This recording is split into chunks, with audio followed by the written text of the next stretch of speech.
ओला dock YouTube channel को subscribe करें और बेल आइकॉन को दबाना मत भूलें। अस्सलाम वालेकुम, मेरा नाम डॉक्टर इमरान है। मैं एक डेंटिस्ट हूँ।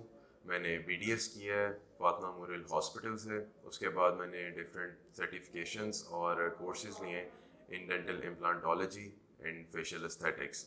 इस वक्त मैं फातिमा मेमोरियल हॉस्पिटल में जॉब कर रहा हूँ as a demonstrator in community dentistry department and as associate dental surgeon. और साथ ही साथ मैं DHA ब्लॉक में प्रैक्टिस कर रहा हूँ एज ए जनरल डेंटिस्ट। आज जो हम टॉपिक डिस्कस करेंगे उसका नाम है क्लेफ्ट लिप एंड पैलेट। ये एक पैदाइशी नुक्स है। It is a birth defect जो कि आउट ऑफ 700 एक रिसर्च के मुताबिक हर पैदा होने वाले 700 बच्चों में से एक बच्चे में देखा जाता है।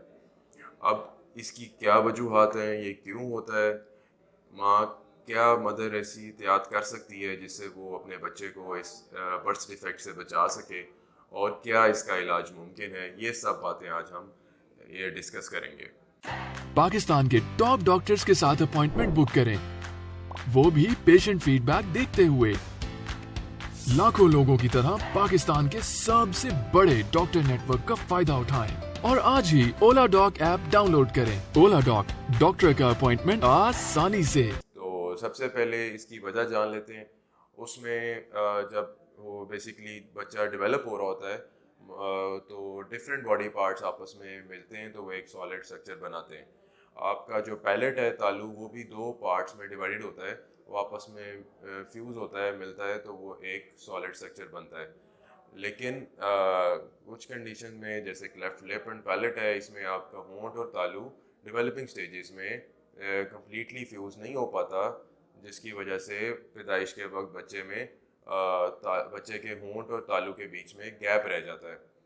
अब इस कंडीशन से बच्चे को काफ़ी मुश्किलात का सामना करना पड़ता है।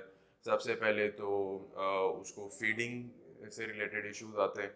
उसमें वो सही से मिल्क को नहीं डाइजेस्ट कर पाता, और जब वो कुछ भी इनटेक करता है तो वो उसके नाक में चला जाता है फ्लूइड, और वो फिर बाद में इन्फेक्शन का सबब भी बनता है।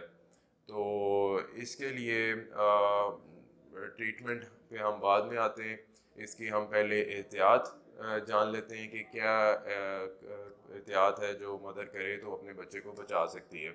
एक फॉलिक एसिड सबसे इम्पॉर्टेंट, उसकी डेफिशिएंसी अगर हो तो बच्चे में चांसेस हैं कि ये कंडीशन डेवलप हो सकती है। उसके अलावा अगर मदर ड्रिंक करती है या स्मोकिंग करती हैं तो उसमें भी चांसेस हैं कि बच्चे में ये कंडीशन डेवलप हो सकती है। इसके अलावा अगर मदर एंटी एपिलेप्टिक मिर्गी की कोई दवाई ले रही है, फॉर एग्जांपल फेनिटोइन, तो उसमें भी चांसेस हैं कि बच्चे में ये कंडीशन डेवलप हो सकती है। इसके अलावा जेनेटिक इश्यूज, जेनेटिक रीजंस हो सकती हैं, इनहेरिटेड रीज़न हो सकती हैं। कोई फैमिली में अगर किसी को ये इशू है तो चांसेस हैं कि अगले पैदा होने वाले बच्चे में भी ये कंडीशन डेवलप हो जाए। तो अब इसका जो इलाज है वो सिर्फ सर्जरी के साथ मुमकिन है। थ्रू मेडिसिन हम इसको ट्रीट नहीं कर सकते।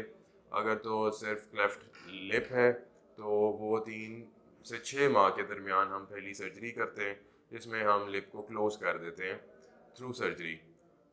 और अगर क्लेफ्ट पैलेट है, क्लेफ्ट लिप और पैलेट दोनों में, तो फिर हम 9 से 12 माह के दरमियान सर्जरी करते हैं, जिसमें हम उसका पैलेट क्लोज कर देते हैं।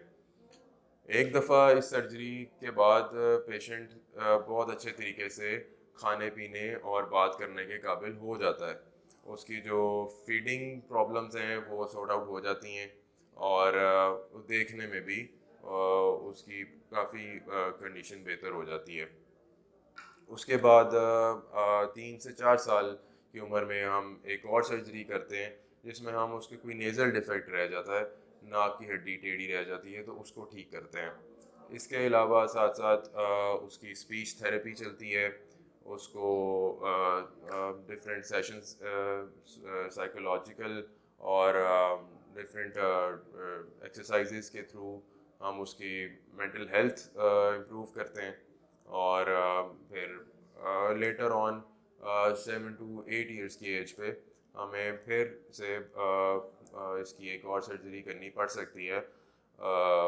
और इसमें मल्टी डिसिप्लिनरी अप्रोच हम फॉलो कर रहे होते हैं बेसिकली, जिसमें मैक्सिलोफेशियल सर्जन होते हैं, आपके डेंटिस्ट होते हैं, स्पीच थेरेपिस्ट होते हैं, और फिर भी अगर एट द एंड हल्का सा अगर निशान रह जाता है होंठों पर जो देखने में बुरा लगे, तो वो कॉस्मेटिक ट्रीटमेंट के थ्रू भी ठीक हो सकता है। तो ये कम्प्लीटली ट्रीटेबल कंडीशन है, इसका इलाज बिल्कुल मुमकिन है।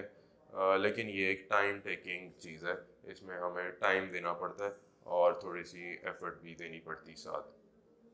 अगर आपके घर में या जानने वालों में से किसी को भी ये इशू है, तो वो हॉस्पिटल में लाकर हमें चेक करवा सकते हैं या क्लिनिक पे आकर विज़िट कर सकते हैं ताकि उसको बेहतर गाइडेंस दे सकें। Thank you so much.